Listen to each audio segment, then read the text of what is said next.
Ahojte priatelia, vítam vás pri sledovaní dnešného videa, v ktorom sa spoločne pozrieme na túto robotickú kosačku značky Ruris so označením RXR1000. Je to robotická kosačka určená na plochu 1000 m2. Dnes by sme si ju rozbalili, pozreli by sme si obsah balenia.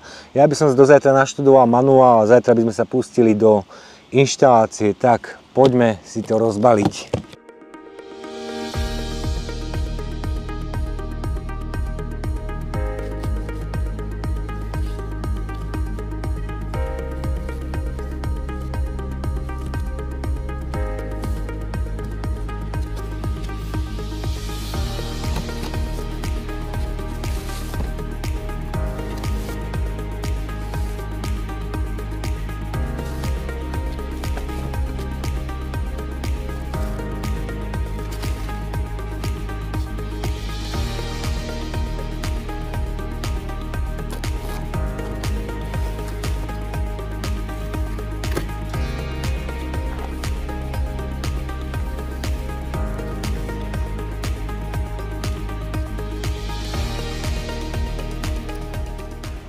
Všetko už mám rozbalené a prejdeme si kompletný obsah balenia. Začnem samotnou robotickou kosačkou, ktorá je na prvý pohľad veľmi pekná. Páči sa mi tá kombinácia farieb bielej s oranžovou. Hneď ma aj zaujali tieto kolieska, ktoré majú gumený, vysoký dezén, takže bližšie sa k nej dostaneme pri popise. Potom tu máme kábel. Ešte som sa nedočítal, koľko jeho metrov. Je to kábel na ohraničenie plochy kosenia. Potom tu máme montážne úchyty na kábel a potom nabíjaciu stanicu, ktorú si tiež potrebujeme ešte poskladať. Tu máme nejaké zemné skrutky na pripevnenie tej nabíjacej stanici a potom v takom malom sáčku bola ešte takáto svorka, 3 náhradné nože a skrutky. Tak a ešte nemôžem zabudnúť samozrejme manuál, ktorý si idem teraz večer naštudovať a zajtra by som bol múdrejší a pustili by sme sa do montáže. Ešte mám trochu času, tak som si povedal, že urobím dnes ešte popis tej robotickej kosačky, aby som mal zajtra toho menej, lebo neviem, ako dlho mi bude trvať inštalácia toho kábla na ohraničenie a samotné zapojenie, nastavenie. Tak poďme do popisu. Začal by som tými kolieskami, ktoré som už spomínal, sú celogumené. Výška dezénu môže byť nejakých 10 až 12 mm, takže tie kolesá sú naozaj veľmi pekne spracované. Kolesa majú pekné biele puklice, ako som hovoril, aj tá farebná kombinácia tej bielej oranžovej sa mi veľmi páči. Celá táto časť je plastová. Tento vrchný kryt je na takých pružinkách. Bude to zrejme z toho dôvodu, že tam budú nejaké poistky, že ak náhodou kosačka robí, vy ju zdvihnete, tak sa pravdepodobne automaticky vypne, ale to si všetko vyskúšame. V prednej časti máme dve plastové kolieska, potom tu máme 3 nože, také čepielky, ktoré sú z oboch strán ostré. Ako som spomínal, v balení máme ešte ďalšie 3 náhradné. Šírka záberu tejto robotickej kosačky je 22 cm. Táto robotická kosačka je poháňaná 20V akumulátorom s kapacitou 4 Ah, ktorý si viete jednoducho vymeniť. Čiže nie je tam vstávaná batéria, je tam akumulátor, ktorý si odskrtkovaním 4 skrutiek viete jednoducho vybrať von a dať druhý, ktorý je kompatibilný aj s iným akumulátorovým náradím značky Ruris. Čo by som ešte ďalej spomenul, maximálna výška kosenia je 60 mm, viete si to v pôvode nastaviť týmto oranžovým kolieskom, ktoré sa nachádza pod týmto priesvitným plastovým krytom. Jednoducho si otvoríte ten kryt, máte tu znázornenú stupnicu od 60 po 25 a ako krútite s tým kolieskom, tak ten tanier, na ktorom sú tie nože, tak sa vám buď dáva nižšie alebo vyššie, akú výšku kosenia chcete mať nastavenú. Takže to sa veľmi jednoducho nastavuje. Potom tu máme ďalej displej na programovanie, ku ktorému sa určite dostaneme, a núdzové tlačidlo stop. Takže všetko je pekne takto zakrytované, okrem toho tlačidla, aby bol predsa len k nemu prístup. pracovný čas na jednu nabitú batériu by mal byť 70 minút, čo sa týka doby nabíjania, tak tá je 2 hodiny. Ešte by som spomenul uhol, pod ktorým dokáže kosačka pracovať, a ten by mal byť 25 stupňov, čo je, myslím si, že celkom dosť, a pracovná plocha, na ktorú je táto kosačka určená, je 1000 m2. Náš pozemok má celkovú rozlohu 2000 m2. Ja potrebujem pokosiť možno nejakých 1400 m2. V záhrade máme 2 veľké jablone, s ktorými si myslím, že bude problém, čo sa týka padajúcich jablok, ale k tomu by sme sa dostali zajtra pri inštalácii toho káblu. Čo by sme si ešte povedali? Myslím si, že sme si tak zo začiatku stručne povedali všetko, čo sa týka toho programovania a programov. To si povieme potom, keď to budeme mať všetko nainštalované. Tak idem ďalej študovať manuál, zajtra by sme sa k tej kosačke vrátili a už sa teším, keď to pustím. Tak idem spať a zajtra pokračujeme. Máme tu ďalší deň a manuál si myslím, že už mám podrobne naštudovaný, takže dnes by som sa pustil do inštalácie toho ohraničujúceho kábla. Takisto si umiestnime aj nabíjaciu stanicu. Za mňou sa nachádza náš záhradný domček, kde máme umiestnenú aj filtráciu k bazénu, takže tam máme privedenú elektrínu. Takže tu by som chcel umiestniť nabíjaciu stanicu. A teraz sa spoločne prejdeme po záhrade a ukážeme si, kade budem viesť ten ohraničujúci kábel, na čo si dať pozor pri inštalácii toho ohraničujúceho kábla, a poďme sa poprechádzať. Nabíjacia stanica bude umiestnená presne na tomto mieste. Za sebou potrebuje mať metrovú líniu, pred sebou potrebuje mať 2-metrovú líniu, takže tuto bude úplne ideálne. Tam na druhej strane je zásuvka. Potom pôjdem s káblom sem, tu zabočím pred záhradný domček.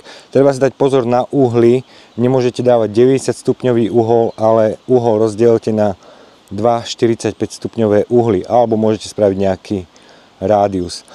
Potom pôjdeme sem, lenže tu už máme veľkú jabloň, na ktorej je strašne veľa jablok, a viem, že tie jablká by robili problémy, teda tie spadnuté jablká, takže musím obísť celú túto korunu. Prídem až tam k detskému ihrisku. Kábel pôjde zrejme takto. Šuchalu nechám tak, tu nebudem riešiť, tu si bude kosačka obchádzať, a tu máme ďalšiu jabloň, ktorú tiež budem musieť obísť, aby tie jablká nerobili problém, lebo už teraz sú tu napadané jablká, takže myslím si, že kosačka by mala s tým problém. Potom pôjdeme sem ďalej, tu máme záhradu a tu máme ešte čučorietkové záhony, ktoré chcem na budúci rok presadiť, ale zatiaľ potiahnem ten kábel tadiaľto popri tých záhonoch, a na budúci rok, keď tie čučoriedky presadíme do tej časti, tak by som ten kábel iba posunul k záhrade. Takže to je dobré v tom, že si to viete upravovať, ako budete potrebovať. Pôjdeme ďalej až k prístrežku pre auto, kde by som sa otočil, a pôjdeme popri stodole, popri dome. Tu obídeme tento záhon, prídeme sem k terase, potom budeme pokračovať tadiaľto, a tu máme taký zúžený priestor medzi plotom a domom. Táto šírka môže byť minimálne 120 cm, tuto môže byť nejakých 100 cm, takže túto časť vynechám a prešiel by som káblom iba tadiaľto, čiže tadiaľto prejdem sem, tu vyšla Maggie, a už pôjdem tadiaľto popri kadi, prejdeme až dozadu k tomu záhradnému sedeniu, ktoré sme robili. Takže tu by som išiel popri týchto záhonoch, tadiaľto, tu máme jeden krík, ktorý by som obišiel, tu máme morušu, tu by som nechcel obchádzať, čiže tam nebudeme dávať kábel. A potom tu máme ďalší záhon, ktorý ešte dokončujeme. Tu máme ešte potom takú presnú situáciu, ktorá je riešená aj v manuáli, čiže mám tu strom, je to slivka, ktorá je pri bazéne, takže pôjdem s káblom stadiaľto, obídem tento strom, prídem k bazénu, obídem bazén a káblom sa budem vracať potom naspäť a tu už sa dostaneme k nabíjacej stanici. Teraz sa môžeme pustiť do inštalácie toho ohraničujúceho kábla.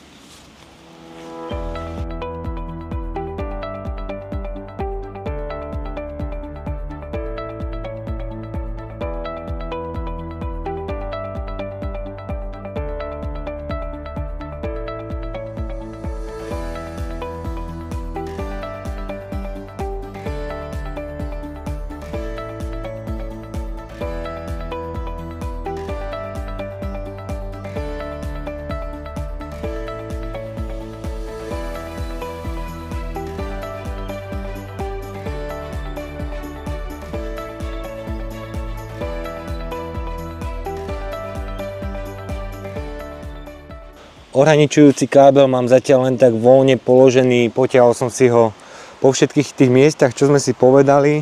Chýbalo mi nejakých 7 metrov, tak som musel urobiť rôzne korekcie, že som si ho nedal až tam po koniec, ale končí tu, ide k prístrežku, takže pár korekcií som si urobil, aby mi to pekne vyšlo.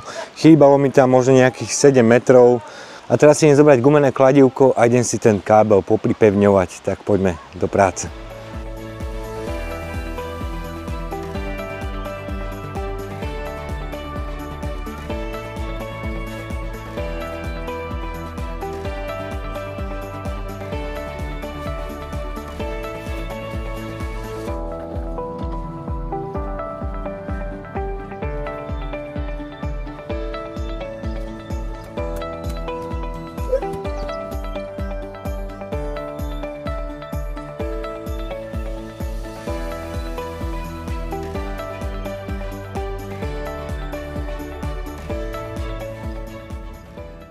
Ohraničujúci kábel už mám nainštalovaný a bola to makačka, trvalo mi to možno nejaké 4 hodiny, čiže celkom fajn. Minul som všetky kolíky, najskôr som to dával na husto, potom keď mi už na konci chýbali, tak som bol nejaké povyberať a myslím, že to vychádza, že pri celom tom kábli každý 1 meter, keď dáte kolík, tak by vám mali výjsť. Pomáhal som si touto škatulkou, ktorá má šírku 30 cm, aby som si dával od tých prekážok ten ohraničujúci kábel na vzdialenosť 30 cm. V manuáli píšu, že prechádza tá kosačka nejakých 20 až 30 cm za kábel, takže som si to pekne prikladal k tomu káblu, keď som išiel aj okolo bazéna, okolo záhonov, tak krabička vám pomôže. Kolíky som minul všetky. Teraz idem nainštalovať nabíjaciu stanicu a zapojiť to a možno to už dnes aj vyskúšať, tak idem sa pustiť do práce. Nejaká taká rada, čo by som vám mohol dať pri tom kábli. Plánujem ten kábel časom zakopať, uvidím, ako to bude po mesiaci, ale možno, ak to bude takto dobre, tak by som ten kábel zakopal. Môže sa zakopať na hĺbku 5 cm a to je asi všetko a poďme sa pustiť do tej nabíjacej stanici.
Nabíjaciu stanicu už mám pozapájanú, kábel, ktorý ide z tej strany, treba zapojiť na plusko, kábel, ktorý ide z tejto strany, treba zapojiť na mínusko. Ideme to teda spustiť, ešte sa to nabíja, stav batérie je 96%. Podržíme tlačidlo spustenia. Ak môžem poradiť, je tu slovenčina, ale nedávajte si slovenčinu, lebo v skutočnosti je to slovinčina. Takže dáme si češtinu. Takže vyberieme si najskôr jazyk. Čeština je tu. Nastavíme si čas. Dnes máme 23.6.1941. A dátum máme nastavený. Zatlačíme OK. Zadajte kód 4 jednotky. A je napísané nabíjanie. Tu máme ešte aj LED diodu, ktorá svieti na červeno. To znamená, že kosačka sa nabíja. Batéria je už nabitá na 100%. Na 3 sekundy podržíme tlačidlo Štart. Zadáme PIN kód. A teraz stlačíme iba Štart a OK. Po zatvorení tohto vrchného krytu sa kosačka spustí a ide kosiť.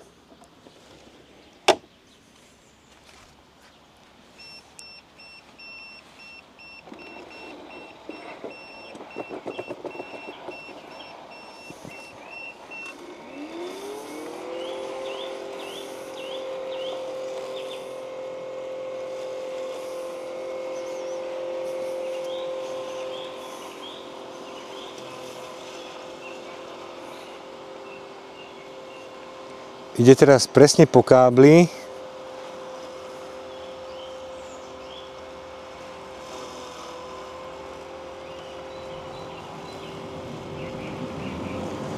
Takáto je tráva a takáto zostáva za kosačkou. Nastavil som tú výšku na 35 mm.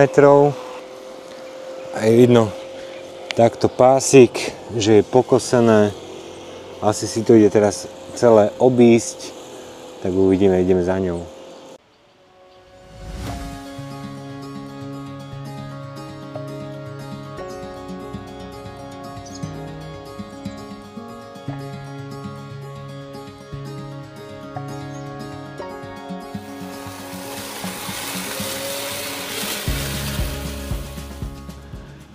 Tá kosačka si prešla celú záhradu po tom ohraničujúcom kábli a začala kosiť, ale ja som ju odstavil, lebo už je dosť vlhká tráva, nechcem, aby veľmi kosila, keď je tá tráva vlhká.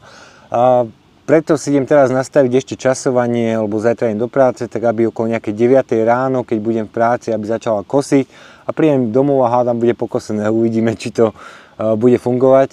Takisto si viete stiahnuť aj mobilnú aplikáciu, lebo totižto tento model RXR 1000 má Wi-Fi, takže viete si to napojiť na Wi-Fi a viete si to z práce pozerať, či sa tá kosačka nabíja alebo či kosí.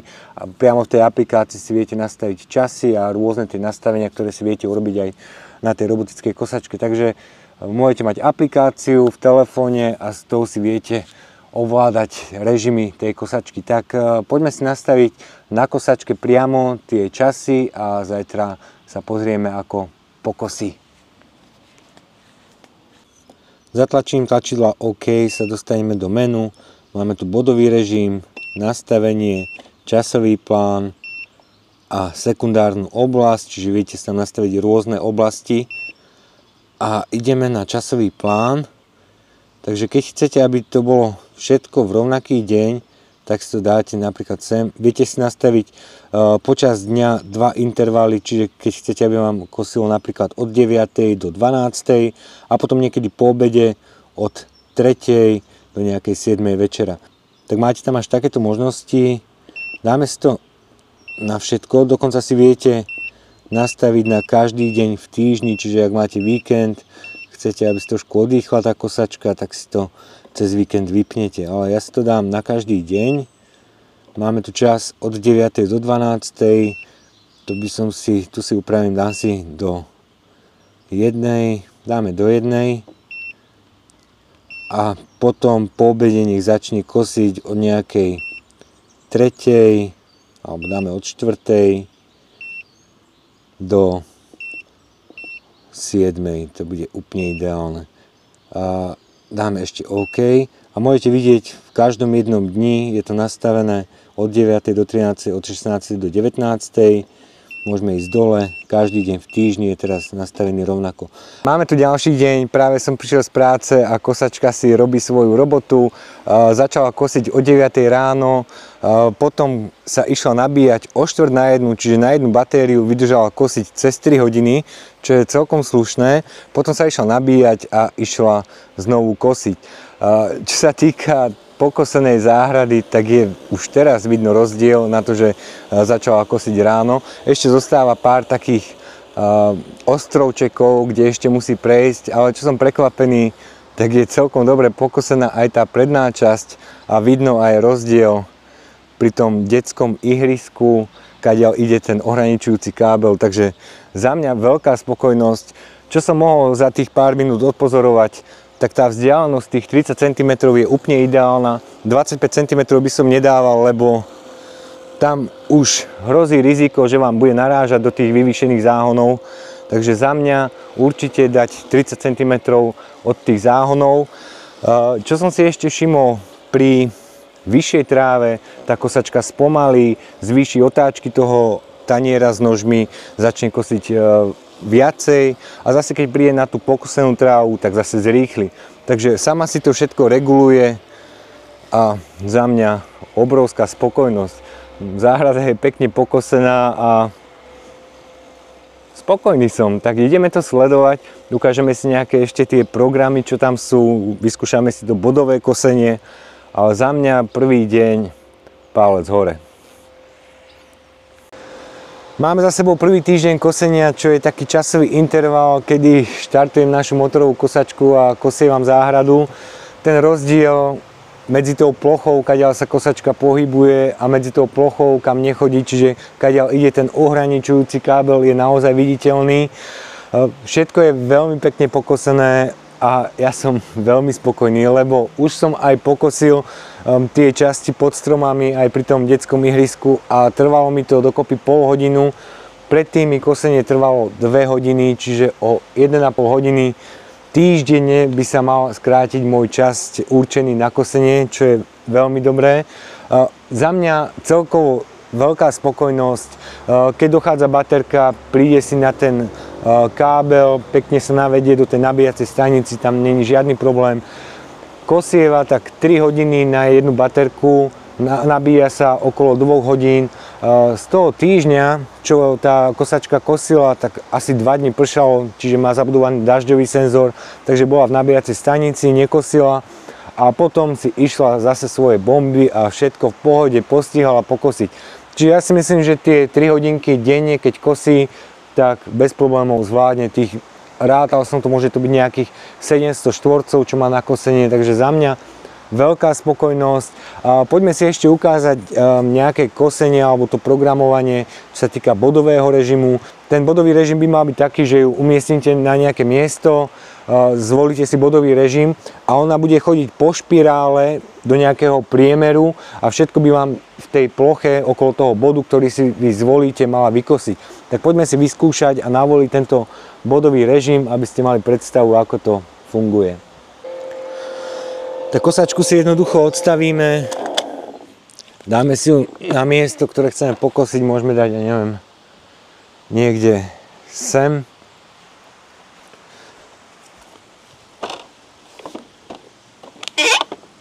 Otvoríme si kryt, dáme tlačidlo OK, znovu PIN, už si ho musím aj zmeniť, po tomto videu si ho zmením, dáme OK.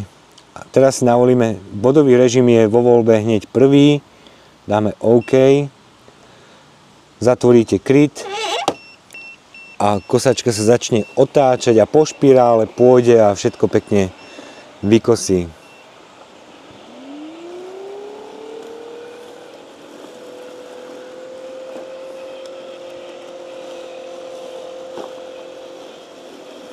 Čo je dôležité spomenúť pri tomto bodovom režime je to, že tento bodový režim si dokážete spustiť iba v tej zóne, kde kosačka kosí. Keby ste ju preniesli a dali na miesto za ohraničujúci kábel, tak ten bodový režim vám nepôjde, lebo neviem ako, ale tá kosačka vie, že je mimo tej ohraničujúcej plochy, ale keď ju tam preniesiete. Takže to je pre mňa dosť také zaujímavé, čiže tento bodový režim vám funguje iba v tej zóne, ktorú máte určenú na kosenie robotickou kosačkou. Takže ako môžete vidieť, už robí kruh možno v priemere nejak 1,5 metra, takto si to pekne všetko vykosí a zastane. Ďalšou z funkcií je voľba sekundárnej oblasti, čo je vlastne definícia oblasti, kde chcete, aby koľko kosačka trávila času pri tom kosení. Ja som to nepotreboval použiť, lebo naozaj všetky tie časti záhrady, ktoré mám vyčlenené, boli veľmi pekne pokosené. Pri tej sekundárnej oblasti by to malo fungovať tak, že vy si navolíte nejakých 50 metrov od nabíjacej stanici a pri tých 50 metrov vám bude tá kosačka chodiť, ja neviem, 20% z celkového času kosenia. Viete si tam navoliť 5 takýchto vzdialeností od tej nabíjacej stanici a rozdeliť si 100% medzi, ja neviem, 10, 20%, 50%, podľa toho, ako máte tú záhradu rozloženú. Takže sekundárne oblasti som neskúšal, lebo sa mi to zdalo zbytočné, keďže všetko je veľmi pekne pokosené. Čo sa týka údržby tejto robotickej kosačky, tak tá je úplne jednoduchá. Ja som to robil každé 3 dní, čiže keď tu máte trávu, pekne to očistiť. Sú tu tieto rebierka, ktoré vám tak prečesávajú tú trávu a tam je potrebné, aby boli priechodzie, lebo tieto krajné sa väčšinou dokážu upchať tou pokosenou trávou, čiže toto raz za 3 dní takto vyčistiť, rovnako všetky tieto plochy. Ďalšia vec je, nože sú stále ostré, takže výmenu som zatiaľ neriešil, ani nejaké ostrenie. Myslím, že možno tak po mesiaci. Skontrolujem to po mesiaci, ako budú tie nože vyzerať. Zatiaľ sú tie nože ostré, tak som nemal potrebu to nejako riešiť a myslím si, že ten mesiac určite v pohode zvládnu. Pozeraj na tieto kolieska, tu sa vám tiež, hlavne keď máte psa, tak chlpy od psa sa vám sem dokážu namotať, ale nemá to nejako vplyv, aby tie kolieska sa nekrútili, aj keď sú dosť tuno z boku zachlpené, ale kolieska sa bez problémov krútia. Takže ak máte dlhosestého psa, tak určite sa vám sem dostane nejaký ten bordel. Tá údržba nie je vôbec náročná, určite sa to ľahšie čistí ako motorová kosačka, ktorú si nemôžete úplne takto nakloniť. Tu si to môžete nakláňať ako chcete a v pohode si to dokážete vyčistiť. Takisto netreba zabúdať aj na občasné vyčistenie tej nabíjacej stanici, kde si kosačka so sebou berie trávu, takže raz za čas iba metlou pozametať tú nabíjacú stanicu, aby sa vám tam nekopila tráva. A poďme si to nejako všetko zhodnotiť. Tak záverečné hodnotenie by som začal slovami mojej pani manželky, ktorá včera susedovi na otázku, ako sme spokojní s touto robotickou kosačkou, tak mu odpovedala, že je to výborná vec. Za mňa sú tie pocity rovnaké. Ja sa najviac teším z toho, že tá tráva je pokosená každý deň. A určite to poznáte tí, čo máte motorovú kosačku a raz do týždňa pravdepodobne s ňou kosíte.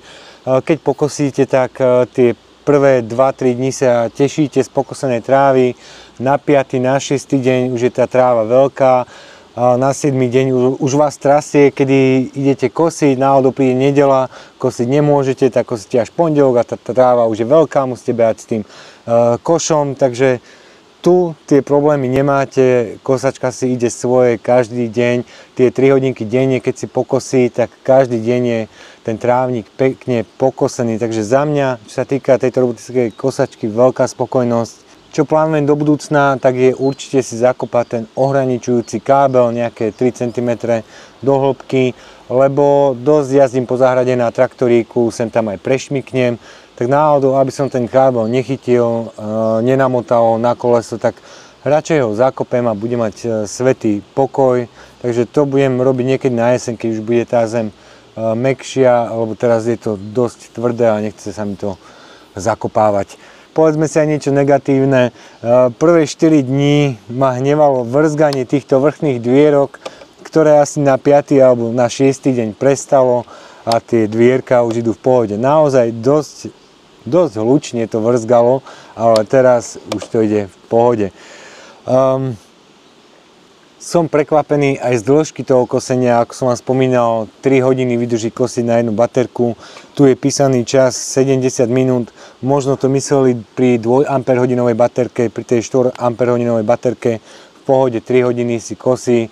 Čo som si najviac odstopoval, tak bolo 3 hodiny a 20 minút, takže tá výdrž tej batérie je naozaj veľká. Som zvedavý, aká bude životnosť, ale určite sa možno po roku, po 2 k tej robotickej kosačke vrátime, lebo to je ďalšia vec, čo ma veľmi zaujíma. Aká bude údržba, servis, či tam bude niečo odchádzať. Zatiaľ nevyzerá, všetko je v pohode, tie plasty vyzerajú byť odolné, párkrát to narazilo do niečoho, ale vyzerá, že všetko je pekne tak, ako má byť. Takže čo sa týka tých plastov, tak tam je spokojnosť. Ten vrchný kryt, ako sme si spomínali, je odprúžený. Je odprúžený z toho dôvodu, že detekuje náraz, aby ten náraz išiel do tých pružín, takže to je riešené takto. A naozaj nemám čo iné také povedať po tom týždni, no už prešlo koľko, 8 dní, tak po tých 8 dňoch používania ja som zatiaľ spokojný. Uvidíme, ako si bude počínať naďalej a ja dúfam, že sa vám dnešné video páčilo. Ak sa vám páčilo, budem rád, keď dáte like na toto video. Ak neodobráte náš kanál, kliknite na odber, ktorý je tu a nejaké ďalšie naše videá si môžete pozrieť tu. Ďakujem vám za pozrieť tohto videa a všetky ostatné informácie vám dám do popisu tohto videa. Ahojte.